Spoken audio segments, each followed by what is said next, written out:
మిత్రులకు స్వాగతం. మిత్రులారా, ఈరోజు వాయిదాలో ఉండి మనం సౌరభ్ రాజ్పుత్ అని చెప్పి ఉత్తరప్రదేశ్కి చెందిన రీసెంట్గా ఒక కేసు జరిగిందండి. దాని గురించి మనం మాట్లాడుకుందాం.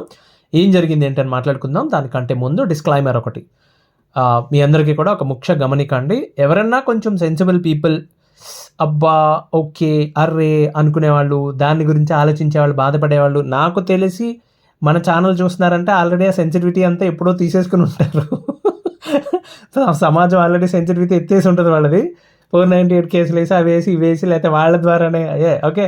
కాబట్టి పెద్ద టెన్షన్ లేదు. బట్ ఒకవేళ ఎవరైనా ఉంటే, నేనండి ఈ ఇన్ఫర్మేషన్ మొత్తం నేషనల్ మీడియాలో రకరకాల ఛానల్స్లో వచ్చినవి అండ్ ఇంగ్లీష్ అండ్ లోకల్, అక్కడ లోకల్ మీడియాలో ఇంగ్లీష్ ఛానల్స్లో వచ్చినవి కూడా కొంచెం నమ్మదగిన వాటిల్లో వచ్చినవి క్రోడీకరించి నేను చెప్తున్నాను. అంతేగాని మనకి వాళ్ళకి ఏం సంబంధం లేదు. కాబట్టి వాళ్ళ మధ్య ఏం జరిగిందో కరెక్ట్గా మనకు కూడా తెలియదు.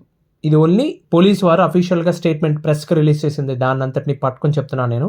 కాబట్టి ఎవరైనా కామెంట్ చేస్తే కొంచెం శృతి దాటకుండా జాగ్రత్తగా చేయండి, ఓకేనా.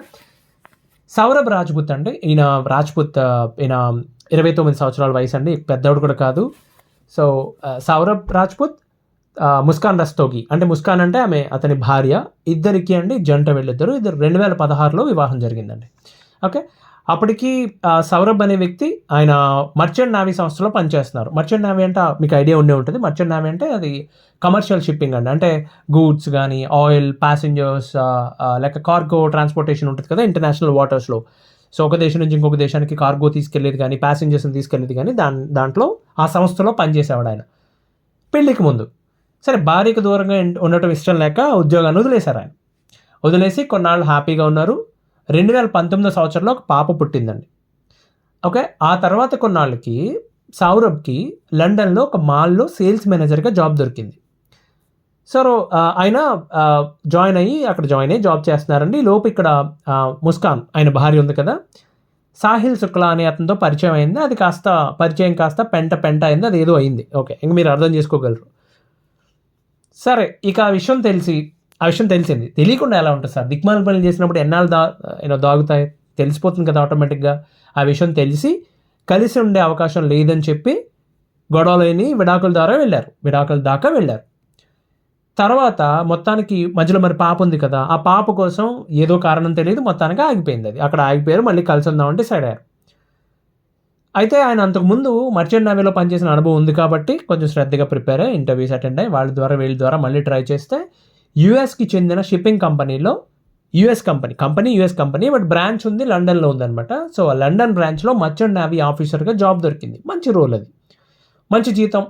మొత్తానికి సెటిల్ అవుదాం అనుకునే టైం కండి ఈ సంవత్సరం ఫిబ్రవరి, మనకి 2025 ఫిబ్రవరి 25వ తారీఖున తన భార్య, ఈ సౌరభ్ భార్య ముస్కాన్ యొక్క పుట్టినరోజు. అలాగే 28వ తారీఖున వాళ్ళ పాప పుట్టినరోజు. 25న భార్యది, 28న పాపది. అవి రెండు సెలబ్రేట్ చేసుకుందామని సౌరభ్ అనే వ్యక్తి ఈయన లండన్ నుండి ఫిబ్రవరి 24వ తారీఖున ఇండియాకి వచ్చారు. వాళ్ళ భార్య, పాప, తల్లిదండ్రులు అందరూ ఉత్తరప్రదేశ్ మీరట్లో ఉంటారు, మీరట్ దగ్గరలో ఉంటారు. బ్రహ్మ సంథింగ్ ఉంది, టౌన్ అనుకుంటా, అది దాంట్లో ఉంటారనమాట అండి. అక్కడికి చేరుకున్నాడు. సరే, 25వ తారీఖున భార్యది, వచ్చిన మర్నాడు భార్యది పుట్టినరోజు గ్రాండ్గా సెలబ్రేట్ చేశారు. తర్వాత పాప పుట్టినరోజు బాగా చేసుకున్నారు, అయింది. మార్చి 2వ తారీఖున ఆయన సౌరభ్ తన తల్లిదండ్రులను చూడడానికి వాళ్ళ ఇంటికి వెళ్ళారు. ఆయన పుట్టింటికి వెళ్ళాడు. వెళ్ళి తల్లిదండ్రులు ఎలా ఉన్నారు, ఆయన స్నేహితులు ఎలా ఉన్నారు అందరినీ పలకరించారు, మళ్ళీ వెనక్కి వచ్చేసారు. సో తర్వాత ఒక 2 రోజుల కంటే, అంటే మార్చి 4వ తారీఖున ఎప్పుడో సౌరభ్ బ్రదర్ 4నో 5నో ఆయన కోసం కాల్ చేశారు, అన్నయ్య కోసం. అంటే సౌరభ్ వాళ్ళ బ్రదర్ సౌరభ్ కోసం కాల్ చేస్తే ముస్కాన్ ఆ ఫోన్ తీసి ఆవిడ ఏం చెప్పిందంటే, ఏదో పనిలో ఉన్నారు, ట్రిప్కి వెళ్ళారు ఆయన అని చెప్పింది ఆవిడ. సరే వదిన, నాకు అన్నయ్య ఒకసారి ఫోన్ చేయమని చెప్పు, కొంతసేపు మాట్లాడే పని ఉందని చెప్పాడు ఆయన. ఇంకొక 2 రోజులు వెయిట్ చేశాడు, తెలియకుండా ఇదేంటి అన్నయ్య కాల్ చేయలేదు వెనక్కి అని చెప్పి మళ్ళీ కాల్ చేశాడు ఆయన. మళ్ళీ కాల్ చేస్తే నో రెస్పాన్స్. ఏంటదని చెప్పి డౌట్ వచ్చి వాళ్ళ ఇంటికి వెళ్ళాడు. ఒకటే సిటీలో కదా ఉండేది అందరూ, ఫ్యామిలీస్ అన్నీ. ఇంటికి వెళ్ళి చూస్తే ఇంటికి తాళం వేసి ఉందండి. సరే, పక్కింటి వాళ్ళని అడిగాడు, ఎవరి దగ్గర సరైన సమాచారం లేదు, ఇన్ఫర్మేషన్ ఏమీ లేదు. ఎక్కడికి వెళ్ళారు బాబు తెలియదని చెప్తున్నారు. కరెక్ట్గా వాళ్ళ అన్నయ్య అక్కడ ఉండగా, ఈ పక్కింటి వాళ్ళని అడుగుతూ ఉండగా, అదే టైంకి మన ముస్కాన్ గారు, ఆమె బాయ్ ఫ్రెండ్ సాహిల్ శుక్లా అని ఉన్నారు కదా, ఇద్దరు ఇంటికి వచ్చారు అదే టైంకి. అదేంటి మీ ఇద్దరు వచ్చారు, మరి సౌరభ్ ఎక్కడా అని అడిగాడు ఆయన. ఆమె చెప్పింది కానీ ఏదో అతకలేదు సమాధానం. డౌట్ వచ్చింది ఇతనికి. ఏంటి ఇలా వాడు నాకు చెప్పకుండా ఓకే ఏమోలే లండన్‌లో ఉంటున్నాడు. ఎవరైనా ఫ్రెండ్స్ ఉన్నారేమో అనుకున్నాడు. సాయంత్రం వరకు తెలిసిన వాళ్ళని, ఫ్రెండ్స్‌ని వాడిని అడిగారు ఎవరికైనా ఫోన్ చేశాడా అని చెప్పి. సరే పోలీస్ స్టేషన్‌కి వెళ్ళి మిస్సింగ్ కంప్లెయింట్ ఇచ్చాడు. అదే రోజు ఆ అమ్మాయి ఈ ముస్కాన్ ఉంది కదా! వాళ్ళ తల్లిదండ్రులండి వాళ్ళ తల్లిదండ్రులు ఆ అమ్మాయిని వెంట పెట్టుకుని పోలీస్ స్టేషన్‌కి వచ్చి ఇన్స్‌పెక్టర్ గారితో ఏం చెప్పారంటే, "ఏవండీ అమ్మాయి ఏదో చెప్తుంది మాకు కథ. అది ఎంతవరకు నిజం మీరు తేల్చండి. చూడండి ఈ విషయం" అని చెప్పు పోలీసులకని చెప్పి కూర్చోబెట్టారు అక్కడ. అమ్మ తల్లి ఏంటి చెప్పు అని అక్కడ అడిగారు. పోలీస్ ఆయన అడిగారు. అప్పుడు ఏం చెప్పిందంటే అండి, ఈ సౌరభ్ ఉన్నాడు కదా! లండన్ నుంచి ఇండియా వచ్చిన దగ్గర నుండి వీళ్ళిద్దరి మధ్యన గొడవలు జరుగుతున్నాయట. దేని గురించి? ఆ సాహిల్ శుక్లా వాడితో ఫ్రెండ్‌షిప్ చేస్తుంది కదా ఈవిడ దాని గురించి. అతన్ని ఎలా అన్నా సరే అడ్డు తప్పించాలని చెప్పి మార్చి 4వ తారీఖున పథకం వేసుకున్నారట వాడు. ఆవిడ ఫ్రెండ్ సాహిల్ ఉన్నాడు కదా మన వాడు. తినే దాంట్లో వాళ్ళ భోజనంలో తినే దాంట్లో ఏదో మంచి మందు కలిపేసి పెట్టేసిందంట ఆవిడ. అతను నిద్రపోతుండగా ఆమె ప్రియుడు కలిపి అతన్ని లోకం నుంచి పంపించేశారండి. గుండెల్లో గుచ్చారు. సరదాకి మాట వరుసకు అంటారు కదా! కానీ వీళ్ళు నిజంగానే గుండెల్లో గుచ్చారు. ఎక్కడ కూర్చున్నారు, అతని ఒంటి మీద ఎక్కడ కూర్చున్నారు, తర్వాత నోరు ఎవరు మూశారు, ఎక్కడ గుచ్చారు అని చెప్పి సీన్ రీక్రియేట్ చేసి మరీ చూపించింది ఆవిడ. ఆ క్షణం మత్తు వదిలిపోయి ఉంటుంది కదా అతనికి. ఐ మీన్ ఒక కాన్షియస్ ఎంత అన్‌కాన్షియస్‌గా ఉన్నా అండి ఒక టైంలో కాన్షియస్ అయిపోతారు వాళ్ళు. బాడీ రియాక్ట్ అవ్వడం మొదలవుతుంది. ఇలా బలవంతంగా ఏదో చేయడానికి ట్రై చేసినప్పుడు, ఊపిరి ఆడకుండా చేసినప్పుడు అనమాట. ఏదో జరుగుతుందని చెప్పి తెలిసిన క్షణం బహుశా కొన్ని సెకండ్ల పాటు అతని భావం ఎలా ఉంటుందో కదా! తన భార్య తన మీద కత్తితో దాడి చేస్తూ ఉన్నట్లయితే ఆడవాళ్ళకే చాలామంది ఆడవాళ్ళు కూడా అట్లాగే చేస్తున్నారు కదండీ! కానీ ఆ ఫీలింగ్ ఎట్లా ఉంటదో ఎంత భయంకరమైన ఎంత పెద్ద కర్మానుసారమో కదా అది అనిపించింది నాకైతే. సరే అదంతా ఓకే. ఆవిడ పుట్టినరోజు నాడు కుదరలేదేమో పాపం మరి. అప్పుడే ప్రియుడితో ఆ రోజు పుట్టినరోజు నాడు భర్త ఉన్నాడు కదా! ప్రియుడితో సెలబ్రేట్ చేసుకోవడం కుదరలేదనుకుంటాను. మార్చి 4వ తారీఖు నైటు అతన్ని చంపి ప్రియుడితో కలిపి భర్తని మరి కేక్ అనుకుందో ఏంటో ముక్కలుగా కోసి పాడేశారు. తర్వాత అతని తమ్ముడు ఫోన్ చేసినప్పుడు అండి వాళ్ళ తమ్ముడు ఫోన్ చేసినప్పుడు చెప్పింది కదా! ఏంటి అంటే మీ బ్రదరు మీ అన్నయ్య లేకపోతే మా ఆయన వేరే హిల్ స్టేషన్‌కో వేరే ఎక్కడికో వెళ్లారు ఫ్రెండ్స్‌ని కలవడానికి అని చెప్పి. అందుకని వీళ్ళు తెలివితేటలు దిక్కుమాలిన తెలివితేటలు. ఆ సౌరభ్ ఫోన్ తీసుకొని వీళ్ళు సిమ్లా ఎక్కడికో వెళ్ళి హిల్ స్టేషన్ తిరిగి 2 రోజులు అక్కడెక్కడో ఫోన్ పాడేసి ఓకే సింపుల్‌గా సైలెంట్‌గా వెనక్కి వచ్చేసారు. ఇంటికి వచ్చేసరికి ఎదురుగా మరిది గారు ఇందాక చెప్పాను కదా నేను. ఇంటికి వచ్చేసరికి వీళ్ళిద్దరూ ఆ ఫోన్ పాడేసి ఎదురుగా పక్కింటి వాళ్ళని ఎవరినో ఎంక్వైరీ చేస్తూ మరిది గారు కనపడ్డారు. ఇంకా తర్వాత జరిగిందంతా చెప్పాను మీకు. పోలీస్ స్టేషన్‌కి వెళ్ళి కంప్లైంట్ ఇవ్వడం ఇదంతా. సో ఆ తర్వాత ఏం చేసింది ఆవిడ? అక్కడి నుండి పుట్టింటికి వెళ్ళిపోయింది డైరెక్ట్‌గా. వెళ్ళిపోయి ఆ రోజు వీళ్ళిద్దరూ ఏం చేశారంటే అండి భర్త అకౌంట్‌లో సౌరభ్ అని ఈ సో కాల్డ్ ఈ పర్సన్ ఉన్నాడు కదా! ఆయన అకౌంట్‌లో ₹6,00,000 విత్‌డ్రా చేయడానికి ట్రై చేశారు. ఇంకా అప్పుడే అందంగానే ఉన్నాడు వాడు. డబ్బులు ఉన్నాయి వాడి దగ్గర. మంచి ఉద్యోగం చేస్తున్నాడు. మరి ఇదేం పనిలో నాకు అర్థం కాల.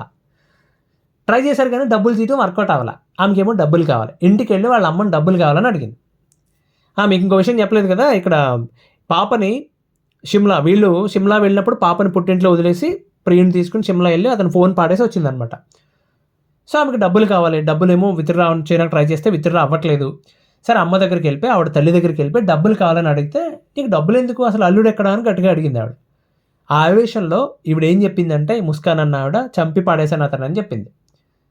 వాళ్ళు భయపడ్డారు. ఇది చంపి పాడేశాను అంటుంది ఏంటి అంటే సరదా కోపంగా అంటుందా వాళ్ళిద్దరి మధ్య గొడవ అయ్యి నిజంగా ఏదైనా చేసిందా అని చెప్పి వాళ్ళ అమ్మాయిని వాళ్ళే పోలీస్ స్టేషన్ తీసుకుని కూర్చోబెట్టారు. సరే నువ్వు చెప్పింది కొంతసేపు నమ్ముదాం అమ్మాయి, మరి అతని బాడీ ఏం చేశారని అడిగారు. ఆవిడ ఏం చేసిందంటే మా ఇంట్లో వాటర్ డ్రమ్ ఉందండి, బ్లూ కలర్ది ఉంటుంది కదా కామన్గా అన్ని చోట్ల, ఆ డ్రమ్లో పాడేసామండి మేము దాన్ని అని చెప్పింది. సో ఇన్స్పెక్టర్ ఇద్దరు కానిస్టేబుల్ పిలిచి ఏమంటే చూసి రమ్మని చెప్పి పంపించాడు. ఆవిడ మాటలు విని పోలీసు వాళ్ళకి డౌట్ వచ్చిందండి. ఆమెకు మతిస్థిమితం ఏదైనా తప్పిందేమో అని చెప్పి డౌట్ వచ్చింది. వాళ్ళు అలాగే ఇంటికి వెళ్ళారు. డ్రమ్లో ఏదో పైన అంతా చెత్త ఉంది సార్, దాంట్లో ఏం లేదని చెప్పి ఇల్లంతా వెతికి వెనక్కి వచ్చేసారు. మన మల్లన్న వారం ఉంటుంది కదా, ఏదో అంటారు కదా, పుల్లయ్య వారం అంటారు కదా, పోయాడు రాను వచ్చాడు అన్నట్టు కానిస్టేబుల్స్ వెళ్ళొచ్చేసారు. సరే అలా కాదని ఆవిడని కొంతసేపు పక్కన పెట్టి మన నట సామ్రాట్ ఉన్నాడు కదా సాహిల్ శుక్లా ప్రియుడు, పోలీసులు తమదైన శైలిలో 3 కొత్తపల్లి కొబ్బరి లాంటి పెద్ద పెద్ద మామిడికాయలు ఎదురుగా చూపించి అరే నిజం చెప్తావా, ఈ మామిడికాయలు టెంకతో సహా మింగేస్తావా అని చెప్పి అందంగా అడిగారు. అడిగితే వద్దు బాబు అని చెప్పి ఆమె చెప్తుంది నిజమే, వాడి బాడీ ఆ డ్రమ్లోనే ఉంది అని చెప్పాడు. అప్పుడు పోలీసు వాళ్ళు సీరియస్గా తీసుకున్నారు. ఈ బాబు ఇదే తేడాగా ఉందని చెప్పి మొత్తం ఫారెన్సిక్ వాళ్ళందరినీ తీసుకుని వెళ్ళి ఆ డ్రమ్లో చూస్తే వాళ్ళు ఆశ్చర్యపోయారండి. మొత్తం సిమెంట్ చేసేసి మధ్యలో పాడేసి 15 ముక్కల కింద ఇంకా వద్దులే మనం మాట్లాడుకోవద్దు. Mister Saurabh Rajput merchant navy officer body ఆ లోపల ఉంది. ఓకే, ముందేళ్ళు చెక్ చేసి వెనక్కి ఏమీ లేదని వెనక్కి వచ్చారు కదా పోలీసులు, కానిస్టేబుల్. అగ్ని టైప్ అనమాట. వెనక్కి వచ్చేటప్పుడు వడాపావు తిందామా ఇంకేమన్నా తిందామా అని చెప్పి ఆలోచించుకుంటూ ఉన్నారేమో మరి. ఎవరు మాత్రం ఏం చేస్తారులేండి, అంత భయంకరంగా ఉంటుందని వాళ్ళు మాత్రం ఎలా ఎక్స్పెక్ట్ చేస్తారు. దాన్ని బయటికి తీయలేక డ్రమ్తో పాటుగా ల్యాబ్కి పంపించారండి పోస్ట్మార్టం చేయమని చెప్పి. ఇంకేముందండి, అది జరిగిన సంగతి అది. ఇప్పుడు వాళ్ళిద్దరిని అరెస్ట్ చేశారండి. ఓకే, కాకపోతే సమాజంలో ఇంకా మంచి మిగిలే ఉందని చెప్పడానికి ఒక చక్కటి ఉదాహరణ చెప్తా ఈ కథ మొత్తంలో అండి. ఆ పిల్ల తల్లిదండ్రులు ఉన్నారు కదా, ఆ పిల్ల ఇలా చేశాను నేను అని చెప్పి పోలీస్ స్టేషన్ తీసుకొచ్చారు కదా, మా అమ్మ ఇలా చేసి ఉందని చెప్తుందని చెప్పి.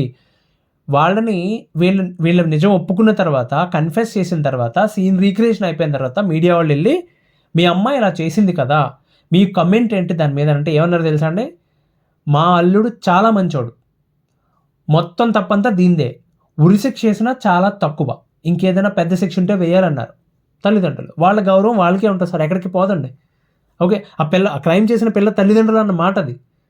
అలాగే నిన్న కోర్టుకి తీసుకెళ్తే అన్న వాళ్ళిద్దరిని, ఆ క్రిమినల్ జంటని కోర్టుకి తీసుకెళ్తే ప్రజల సంగతి వదిలేండి, బయట వాళ్ళ సంగతి. లాయర్లు ఎవరికో ఆవేశం వచ్చిందో ఎవరికో కోపం వచ్చిందో తెలియదు, మీద పడి 4 పీకులు పీకారు, కొట్టారు గట్టిగా, బట్టలు చిరిగిపోయినందుకు గట్టి కొట్టారు వాళ్ళని. ఈ మొత్తం జరిగిన దాంట్లో అన్యాయం అయిపోయింది ఎవరండి? ఆ 5 ఏళ్ల వయసున్న పాప. ఆ పాప భవిష్యత్తు చాలా దారుణంగా ఉండొచ్చండి. ఆ ప్రాంతంలో ఉన్నంతకాలం వాళ్ళకి ఆ పిల్ల చాలా అవమానాలు ఎదుర్కోవాలి. తల్లిదండ్రులు లేరు. ఓకే, నిజాయితీగా బ్రతికినా రేపొద్దున ఆడుకో 15 ఏళ్ళు 18 ఏళ్ళు 20 ఏళ్ళు వచ్చిన తర్వాత నిజాయితీగా బ్రతికినా రోజు గుచ్చుతా ఉంటారు ఈ పాయింట్ చెప్పి, నిందలు భరించాలి. కనీసం అమ్మమ్మ తాతయ్య ఉన్నారు, అది కూడా కొంచెం మంచి పద్ధతి కలిగిన వాళ్ళ అమ్మమ్మ తాతయ్య ఉన్నారు, అలాగే తండ్రి సైడ్ వాళ్ళు కూడా ఉన్నారు కాబట్టి కొంచెం సంతోషం అండి, కొంచెంలో కొంచెం. కానీ ఈ కేసులో నాకు అర్థం కాని కొన్ని విషయాలు ఉండిపోయినాయండి. అంటే నేను చదివినప్పుడు బహుశా దానికి ఆన్సర్లు పోలీసు వాళ్ళ దగ్గర ఉండుండొచ్చు. అసలు పాప పుట్టే వరకు దగ్గరే ఉన్న అతను అప్పుడు లండన్ ఎందుకు వెళ్ళాడండి? ఆర్థిక భారం వల్ల. ఒకవేళ అదే నిజం అయితే భార్యని బిడ్డని తీసుకుని ఎందుకు వెళ్ళలేదు అతను? కనీసం ఆమె మీద అనుమానం వచ్చిన తర్వాత అయినా సరే తీసుకుని వెళ్ళాలి కదా. పోనీ ఆమె సంగతి చూద్దాం. ఇప్పుడు ఇన్నాళ్ళ తర్వాత ఆమె ఏదైనా చేయనివ్వండి, ఇన్నాళ్ళ తర్వాత రాక భర్త వచ్చాడు, అతను మళ్ళీ 4 రోజుల నుండి వెళ్ళిపోతాడు కదా ఉద్యోగం పని మీద, ఎలాగో తీసుకెళ్ళట్లేదు కదా, ఇంతలోనే అంత పెద్ద నిర్ణయం ఎందుకు తీసుకున్నట్టు? ఒకవేళ ఆమెను కూడా రమ్మని చెప్పాడేమో అక్కడికి మరి. ఓకే, అసలు వాళ్ళు మీరు ఫొటోస్ చూస్తే భయంకరంగా, అసలు ఈ సౌరభ్ అన్న ఆయన చాలా అందంగా ఉన్నాడండి. మరి ఆ సాహిల్ శుక్లా అనేవాడేమో కల్తీ నూనె రాసిన ఆమదం గింజలా ఉన్నాడు, వాడేంటో మరి ఎందుకో మనకి గోల అర్థం కాదులేండి. క్రైమ్ చేస్తే దొరకము అని ఎవరన్నా అనుకుంటే వాళ్ళకంటే శుద్ధ పప్పులు ఎవ్వరూ లేరు. పోలీసు వాళ్ళని ఫ్రీగా వదిలేస్తే, ఫ్రీ హ్యాండ్ ఇస్తే ఎంత గొప్ప క్రైమ్ అయినా సరే గంటలో పట్టేస్తారు ఇప్పుడున్న టెక్నాలజీకి. వీళ్ళు చేసేవి జుజుబీ, ఇవన్నీ అసలు పట్టించుకోరు, టక్మని లాగేస్తారు. మీరు ఎవరన్నా ఒక సీనియర్ పోలీస్ ఆఫీసర్ని కూర్చోబెట్టి అడగండి, వాళ్ళ దగ్గర ఒక చెక్ లిస్ట్ ఉంటుంది, టక్ టక్ టక్ టక్ టక్ టక్ టక్ మని. ఓకే, భార్య కనిపించట్లేదా, ఫస్ట్ వాళ్ళు అనుమానించేది భర్తని, రైట్? ఓకే, ఫస్ట్ అనుమానించేది భర్తని. భార్యకి ఏదైనా అయిందా నిజంగా, ఆర్ భర్తకి ఏదైనా అయిందా, పార్ట్నర్ని వాళ్ళు అనుమానించేదే వాళ్ళని ఫస్ట్, రైట్? తర్వాత మిగతా వాళ్ళని, తర్వాత ప్రపంచం గురించి చూస్తారు. ఓకే, ఆవిడకి కనిపించట్లేదా, ఆవిడకి ఎఫ్ఐఆర్ ఉందా, ఆయన కనిపించట్లేదా, ఆయనకి ఎఫ్ఐఆర్ ఉందా, లేకపోతే పార్ట్నర్కి ఉందా, ఇవే ఆలోచించే విధానాలు. వాళ్ళ ఫోన్లు, వాళ్ళ కమ్యూనికేషన్, నెట్వర్క్, వాళ్ళు ఎవరిని కలిసారో, చుట్టూ ఉన్న సీసీ ఫుటేజ్ టక్ టక్ టక్ టక్ మంది తీసేస్తారండి. ఎంత ఫాస్ట్ పని చేస్తారో తెలుసా? పోలీస్ సిస్టమ్ ఒకప్పుడులా లేదు, ఇప్పుడు చాలా అడ్వాన్స్డ్ ఉంది, అన్నీ తెలుసు. మత్తులో చేశామని అంటారు, ఇది కూడా తప్పేనండి. సరే, దీని గురించి మాట్లాడదాం తర్వాత. ఇంట్రెస్టింగ్ విషయం, చాలామంది ఈ మధ్యన కామన్గా చెప్పే పాయింట్, దృశ్యం సినిమా చాలా ఇన్ఫ్లుయెన్స్ చేసిందండి. దృశ్యం సినిమాలో ఎంత పెద్ద హోల్ ఉందో, అంటే హోల్ అని చెప్పలేం మనం, దృశ్యం సినిమాలో ఉన్న తప్పు ఏంటనేది రియలిస్టిక్ లైఫ్లో వర్కౌట్ కాని విషయం ఒకటి ఉంది దాంట్లో, ఏంటనేది మనం నెక్స్ట్ వాయిదాలో మాట్లాడుకుందామండి. ఇది చాలా ముఖ్యం అండి, ఎందుకంటే రేపు పొద్దున్న ఎవరికి ఎప్పుడు ఎలాంటి ఆలోచన వస్తుందో తెలియట్లేదు. ఎవడన్నా తప్పు చేద్దామని అనుకుంటే కనుక దాని కాన్సిక్వెన్సెస్ ఏంటి ఎవరికి చెప్పట్లా. చిన్నప్పుడు క్లాసుల్లో 1వ తరగతి నుంచి చెప్పాలి, ఒరేయ్ నువ్వు ఈ తప్పు చేస్తే నీకు ఇది శిక్ష. ఇంటికి వెళ్ళి హాయిగా మంచం మీద అమ్మ పెట్టిన అన్నం తినేసి బజ్జునే, నువ్వు కింద నేల మీద బజ్జోవాలి. 300 మంది, 30 మంది 40 మంది, 30 మంది 40 మంది అంటే రిమాండ్ జైలుకి వెళ్తే 300 మందికి ఒకటే బాత్రూము. వాడుకుని చావాలి అది నువ్వు, నీ చేత క్లీన్ చేపిస్తారు అది. ఈ విషయాలన్నీ వాడికి చిన్నప్పటి నుంచి నూరి పోస్తే ఆ కాన్సిక్వెన్సెస్ ఏంటో తెలిసి తగలడితే తప్పు చేయకుండా ఉంటారు. ఆవేశంలో చేయడం, ఆవేశంలో చెయ్యని తప్పు ఏముంది చెప్పండి మీరు అసలు? ఏదన్నా ఏ సీరియస్ క్రైమ్ అయినా ఆవేశంలో చేసేదే, రైట్? మందు తాగి చేశాడు సార్, డ్రగ్స్ ఎక్కువైపోయి చేశాడు, that's all funny, that's all. దాన్ని వాళ్ళు కవర్ చేయడానికి చెప్పే ఆన్సర్లు తప్పితే ఇది మొత్తం ఎక్కువైపోయి బాగా పైన సైరన్ మోగుతూ ఉన్న వెహికల్లో ఉన్న ఎవరైనా ఆడపిల్ల మీద కన్నేమని చూద్దాం. వేయడు, ఆ సైరన్ మోగుతుంది, పోలీసు వాళ్ళు జీప్ అది తొక్క తీసేస్తాడు తెలిసిడికి, ఎంత మందులో ఉన్నా ఆ పిల్ల జోలికి చూడ్డాడు. మరి ఎందుకు తప్పు చేస్తున్నాడు బయట వాళ్ళని?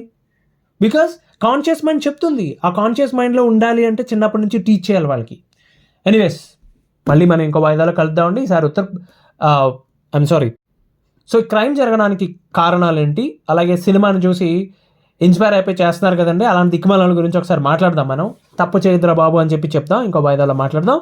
అంతవరకు సెలవు, ధన్యవాదాలు.